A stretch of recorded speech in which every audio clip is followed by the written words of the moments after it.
کوئی دو باتیں نہیں ہیں، ایک بات کہی گئی ہے کہ بہتر وہ ہے جو قرآن سیکھتا ہے اور سکھاتا ہے۔ تو پھر میں آپ سے سوال کرتا ہوں، بتائیں کہ ہم یہ دنیا کے پیچھے پھر کیوں لگے ہوئے؟ پھر ہم اپنے آپ کو بہتر بنانے کے لیے پھر یہ لوگوں کے ہم تلوے کیوں چاٹتے ہیں؟ اپنے آپ کو بہتر بنانے کے لیے ہم لوگوں کے آگے ہاتھ کیوں پھیلاتے ہیں؟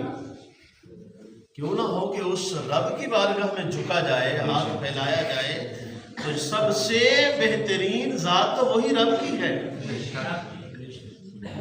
جو قرآن پاک میں آیا مبارکہ پڑھی، کہا گیا کہ مفہوم یہ ہے کہ پڑھے لکھے اور ان پڑھ جو ہیں یہ برابر نہیں ہو سکتے۔ اگر تم نہیں جانتے ہو تو جاننے والوں سے سوال کر لو۔ حدیث پاک آپ کے سامنے میں نے ذکر کی، العلماء ورثۃ الانبیاء، یہ علماء انبیاء کے وارث ہیں، اور انبیاء کی جو وراثت ہوتی ہے کہ وہ روپیہ پیسہ نہیں ہوتا، مال و دولت جاہ و جلال جگیر نہیں ہوتی۔ جو انبیاء کی وراثت ہوتی ہے وہ علم ہوا کرتا ہے، وہ علم سب سے بڑی وراثت ہے۔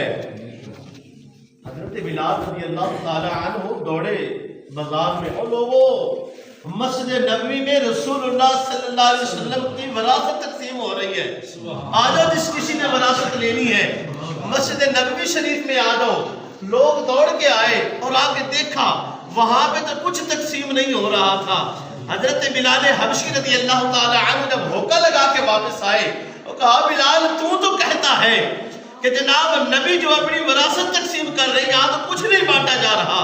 حضرت بلال حبشی نے کہا وہ دیکھ نہیں رہا، وہ ٹولی بیٹھی، وہ چار بندے بیٹھے، وہ بیٹھے، یہ کیا کر رہے ہیں؟